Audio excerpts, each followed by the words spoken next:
ओम शांति। आज बाबा के 3 मई के महावाक्य हैं।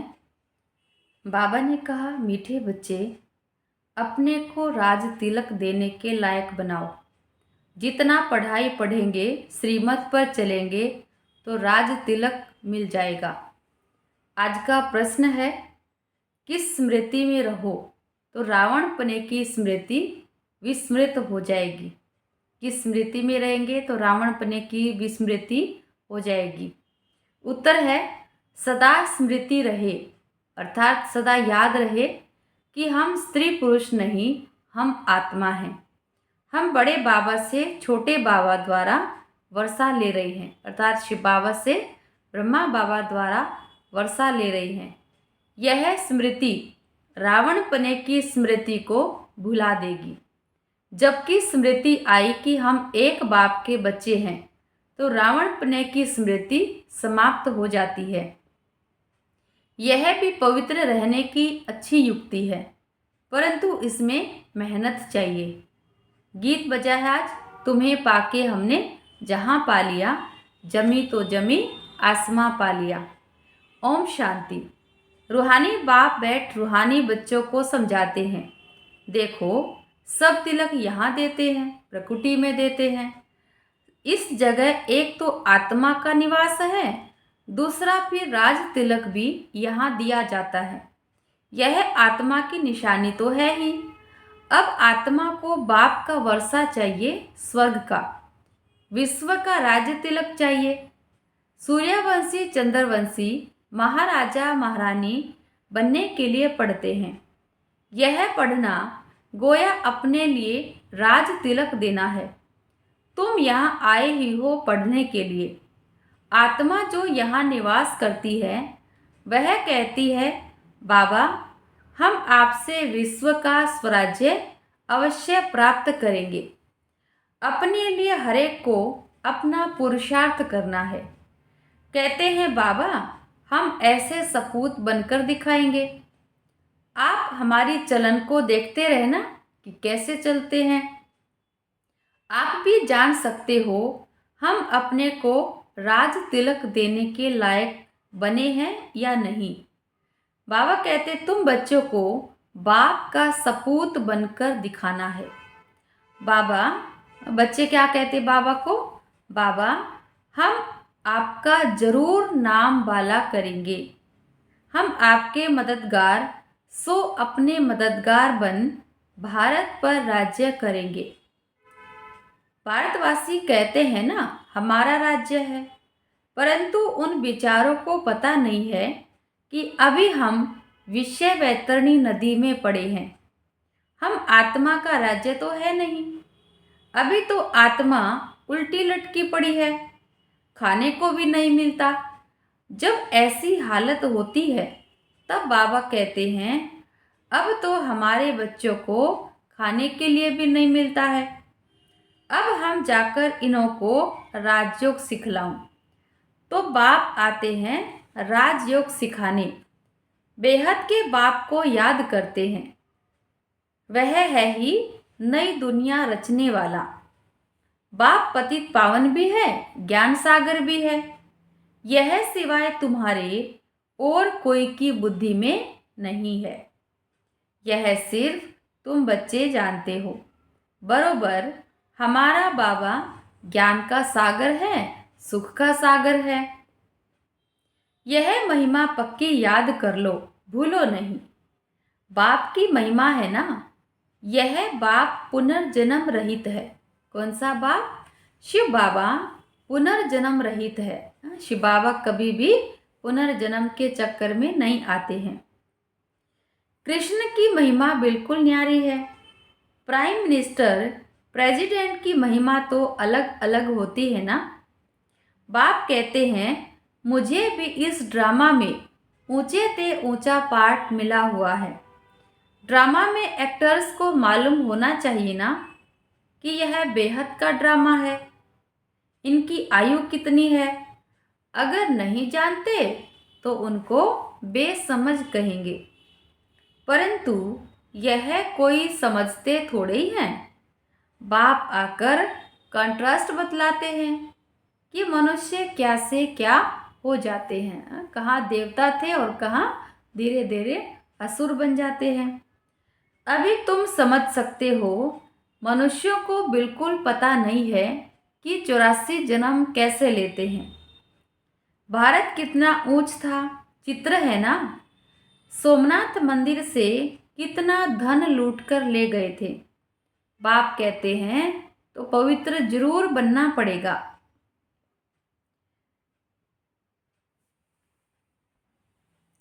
कितना धन था। अभी तुम बच्चे यहाँ बेहद के बाप से मिलने आए हो। बच्चे जानते हैं बाबा से राज तिलक श्रीमत पर लेने आए हैं। बाप कहते हैं पवित्र तो जरूर बनना पड़ेगा। जन्म जन्मांतर विषय वैतरणी नदी में गोते खाकर थके नहीं हो।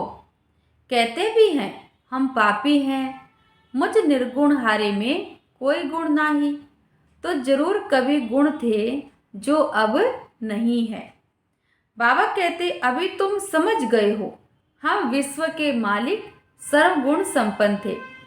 अभी कोई गुण नहीं रहा है। यह भी बाप समझाते हैं, बच्चों का रचयिता है ही बाप। तो बाप को भी तरस पड़ता है बच्चों पर। बाप कहते हैं मेरा भी इस ड्रामा में पार्ट है। कितने तमो प्रधान बन गए हैं। झूठ, पाप, झगड़ा, देखो क्या क्या लगा पड़ा है। सब भारतवासी बच्चे भूल गए हैं कि हम कोई समय विश्व के मालिक डबल सिरताज थे। बाप उन्हें स्मृति दिलाते हैं। बाबा कहते तुम विश्व के मालिक थे, फिर 84 जन्म लेते लेते क्या क्या बन गए हो। तुम अपने 84 जन्मों को भूल गए हो। वंडर है। 84 के बदले 84 लाख लगा दिया है। 84 लाख जन्म लगा दिए हैं। फिर कल्प की आयु भी लाखों वर्ष कह देते हैं। घोर अंधियारे में है ना। कितना झूठ है। भारत ही सचखंड था, भारत ही झूठखंड है। झूठखंड किसने बनाया, सचखंड किसने बनाया, यह किसको भी पता नहीं है। रावण को बिल्कुल ही जानते नहीं हैं। भक्त लोग रावण को जलाते हैं। कोई रिलीजियस आदमी हो, उनको तुम बताओ कि मनुष्य क्या क्या करते हैं। सतयुग जिसको हेवन पैराडाइज कहते हैं, वहाँ शैतान रावण कहाँ से आया। बाबा कहते देवताओं की दुनिया में कभी असुर होते ही नहीं हैं। हेल के मनुष्य वहाँ कैसे हो सकते हैं। सतयुग में नरक के मनुष्य कैसे हो सकते हैं। तो समझेंगे यह तो बरोबर भूल है। बाबा कहते तुम राम राज्य के चित्र पर समझा सकते हो। इसमें रावण कहाँ से आया तुम समझाते भी हो, परंतु समझते नहीं हैं। कोई विरला निकलता है। तुम कितने थोड़े हो, सो भी आगे चल देखना है कितने ठहरते हैं। बाबा के बच्चे बहुत निकलते हैं, लेकिन ठहरते कोई कोई है, बीच में छोड़कर चले जाते हैं। तो बाबा ने समझाया है आत्मा की छोटी निशानी भी यहाँ ही दिखाते हैं। भ्रुकुटी के बीच में, मस्तक के बीच में ही आत्मा की निशानी दिखाते हैं। बड़ी निशानी है राज तिलक। अभी बाप आया हुआ है। अपने को बड़ा तिलक कैसे देना है, तुम स्वराज्य कैसे प्राप्त कर सकते हो, वह रास्ता बताते हैं। उसका नाम रख दिया है राजयोग। राजयोग का अभ्यास हम करेंगे तो उससे हम राज तिलक की प्राप्ति कर सकते हैं, अर्थात सतयुग में जाकर ऊंच पद की प्राप्ति कर सकते हैं। तो सिखलाने वाला है बाप। श्री कृष्ण थोड़े ही बाप हो सकता है, वह तो बच्चा है। फिर राधे के साथ स्वयंवर होता है, तब एक बच्चा होगा।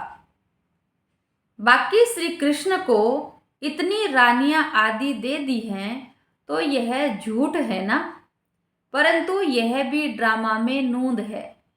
ऐसी बातें फिर भी सुनेंगे। अभी तुम बच्चों की बुद्धि में है कैसे हम आत्माएं ऊपर से आती हैं पार्ट बजाने, एक शरीर छोड़ दूसरा लेती हैं। यह तो बहुत सहज है ना। बच्चा पैदा हुआ, उनको सिखलाते हैं यह बोलो, तो सिखलाने से सीख जाते हैं। तुमको बाबा क्या सिखलाते हैं? छोटे बच्चे को कुछ भी सिखाएंगे तो सीख जाएंगे।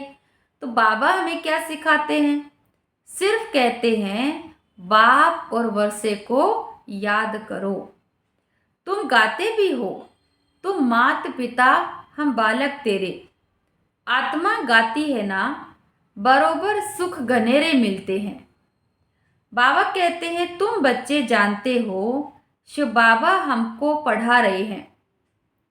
यहाँ तुम शिव बाबा के पास आए हो। बागी रथ तो मनुष्य का रथ है ना, इसमें परमपिता परमात्मा विराजमान होते हैं। परंतु रथ का नाम क्या है? अभी तुम जानते हो, नाम है ब्रह्मा, क्योंकि ब्रह्मा द्वारा ही ब्राह्मण रचते हैं ना। पहले होते ही है ब्राह्मण, चोटी, फिर देवता।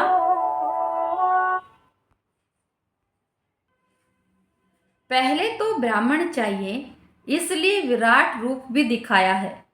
तुम ब्राह्मण ही फिर देवता बनते हो। बाप बहुत अच्छी रीति समझाते हैं, फिर भी भूल जाते हैं। बाप कहते हैं बच्चे सदा स्मृति रखो कि हम स्त्री पुरुष नहीं हैं, हम आत्मा हैं। हम बड़े बाबा से, शिव बाबा से, छोटे बाबा द्वारा, ब्रह्मा बाबा द्वारा वर्षा ले रहे हैं। तो रावण पने की स्मृति विस्मृति हो जाएगी। यह पवित्र रहने की बहुत अच्छी युक्ति है। बाबा के पास बहुत जोड़े आते हैं, दोनों ही कहते हैं बाबा जबकि स्मृति आई है हम एक बाप के बच्चे हैं, तो फिर रावण पने की स्मृति विस्मृत हो जानी चाहिए। इसमें मेहनत चाहिए, मेहनत बिगर तो कुछ चल न सके। हम बाबा के बने हैं, उनको ही याद करते हैं। बाप भी कहते हैं मुझे याद करो तो विकर्म विनाश होंगे।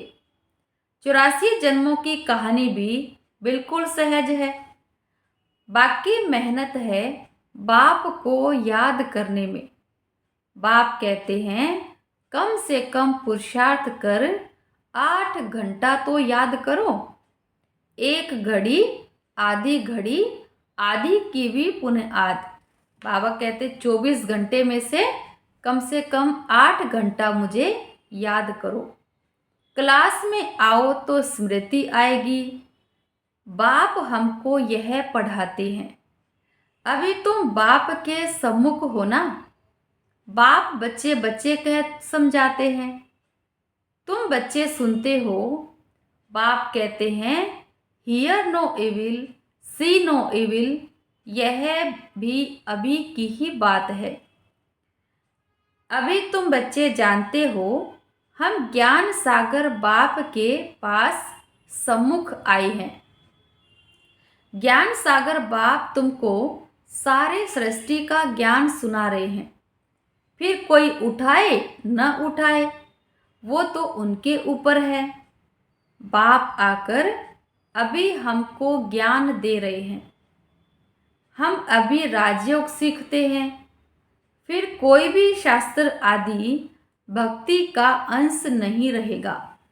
जब ये पढ़ाई पूरी करने के बाद हम स्वर्ग में जाएंगे तो वहाँ पर भक्ति आदि का कोई भी नाम नहीं रहेगा, अंश नहीं रहेगा। भक्ति मार्ग में ज्ञान रिंचक मात्र नहीं, ज्ञान मार्ग में फिर भक्ति रिंचक मात्र नहीं। ज्ञान सागर जब आए तब तो ज्ञान सुनाए ना। उनका ज्ञान है ही सद्गति के लिए। सद्गति दाता है ही एक, जिसको ही भगवान कहा जाता है। सब एक ही पतित पावन को बुलाते हैं। फिर दूसरा कोई कैसे हो सकता है। अभी बाप द्वारा तुम बच्चे सच्ची सच्ची बातें सुन रहे हो। बाप ने सुनाया है, बच्चे मैं तुमको कितना साहूकार बनाकर गया था। 5,000 वर्ष की बात है। तुम डबल सिरताज थे, पवित्रता का भी ताज था। फिर जब रावण राज्य होता है तब तुम पुजारी बन जाते हो। अब बाप पढ़ाने आए हैं तो उनकी श्रीमत पर चलना है, औरों को भी समझाना है। बाप कहते हैं मुझे यह शरीर लोन लेना पड़ता है। महिमा सारी उस एक की ही है, मैं तो उनका रथ हूँ। ब्रह्मा बाबा कहते हैं महिमा सारी शिव बाबा की है, मैं तो केवल उनका रथ हूँ, उनके आने का माध्यम हूँ, बैल नहीं हूँ। क्योंकि भगवान कभी भी बैल पर सवारी नहीं करते हैं। बलिहारी सारी तुम्हारी है। बाबा तुमको सुनाते हैं, मैं बीच में सुन लेता हूँ। मुझ अकेले को कैसे सुनाएंगे। तुमको सुनाते हैं तो मैं भी सुन लेता हूँ। यह भी पुरुषार्थी स्टूडेंट है, तुम भी स्टूडेंट हो। यह भी पढ़ते हैं, बाप की याद में रहते हैं, कितनी खुशी में रहते हैं। लक्ष्मी नारायण को देख खुशी होती है कि हम यह बनने वाले हैं। बाबा कहते तुम यहाँ आए ही हो स्वर्ग के प्रिंस प्रिंसेस बनने के लिए। राजयोग है ना, एम ऑब्जेक्ट भी है, पढ़ाने वाला भी बैठा है, फिर इतनी खुशी क्यों नहीं रहती है। बाबा कहते अंदर में बहुत खुशी होनी चाहिए ना। बाबा से हम कल्प कल्प वर्षा लेते हैं। यहाँ ज्ञान सागर के पास आते हैं, पानी की तो बात ही नहीं, क्योंकि पानी कभी भी आत्माओं को पावन बना नहीं सकता। यह तो बाप सम्मुख समझा रहे हैं। तुम भी यह माना देवता बनने के लिए पढ़ रहे हो, तो बच्चों को बहुत खुशी होनी चाहिए ना। अभी हम जाते हैं अपने घर। अब जो जितना पढ़ेंगे उतना उच्च पद पाएंगे। हर एक को अपना पुरुषार्थ करना है। बाबा कहते हैं जिसको जो पद पाना है उस अनुसार उनको पुरुषार्थ करना होगा। दिल होल माना दिल शिकस्त नहीं बनो। कई सोचते ना हमसे तो इतना होता नहीं है, बाबा कहते ये करो लेकिन हमसे तो इतना हो नहीं पाता है। तो बाबा कहते हैं दिल शिकस्त नहीं बनना है, उदास नहीं होना है। बहुत बड़ी लॉटरी है, पुरुषार्थ करने का लक्ष्य जरूर रखना है। समझते हुए भी फिर आश्चर्यवत भागंती हो पढ़ाई को छोड़ देते हैं। माया कितनी प्रबल है। अच्छे अच्छे बच्चों को भी माया अपने अधिकार में ले लेती है, अपने प्रभाव में ले लेती है। तो बाबा कहते माया कितनी प्रबल है। अच्छा, मीठे मीठे सिक्की लदे बच्चों प्रति माता पिता बाप दादा का याद प्यार गुड मॉर्निंग। रूहानी बाप की रूहानी बच्चों को नमस्ते। हम रूहानी बच्चों की रूहानी माता पिता बाप दादा को याद प्यार गुड मॉर्निंग और नमस्ते बाबा नमस्ते।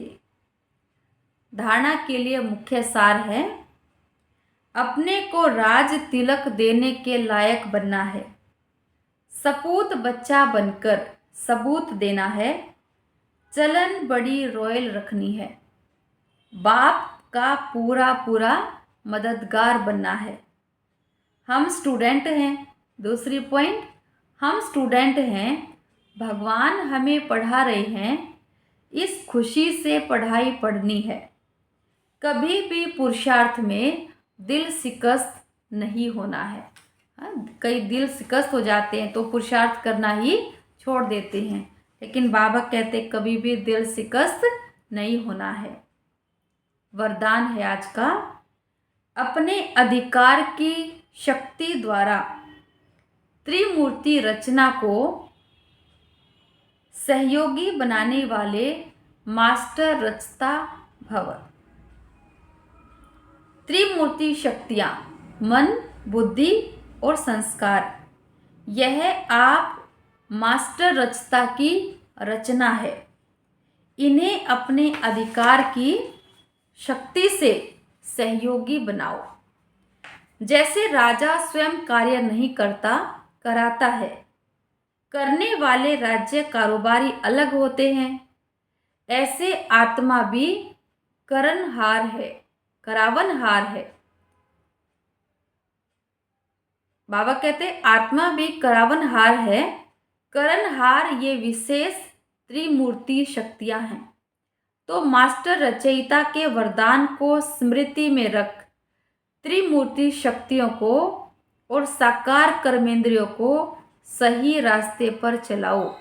बाबा कहते अपने को समझो कि मैं आत्मा करावनहार हूँ और मेरी कर्मेंद्रियाँ करनहार हैं। तो मालिक बनकर कर्मेंद्रियों से कर्म कराना है। आज का स्लोगन है, अव्यक्त पालना के वरदान का अधिकार लेने के लिए स्पष्टवादी बनो। अव्यक्त पालना के वरदान का अधिकार लेने के लिए स्पष्टवादी बनो। अव्यक्त इशारे रूहानी रॉयल्टी और प्यूरिटी की पर्सनालिटी धारण करो। पवित्रता सिर्फ ब्रह्मचर्य नहीं, वह तो फाउंडेशन है, लेकिन साथ में और 4 भी हैं।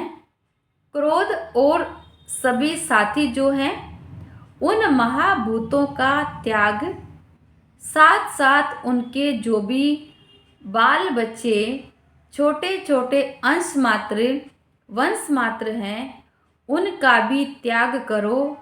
तब कहेंगे प्योरिटी की रॉयल्टी धारण की है। बाबा कहते केवल पवित्रता ब्रह्मचर्य का पालन कर लिया वही नहीं है, लेकिन उसके साथ क्रोध, लोभ, मोह, अहंकार इनको छोड़ना, तो यही रूहानी रॉयल्टी की पर्सनालिटी है। ओम शांति।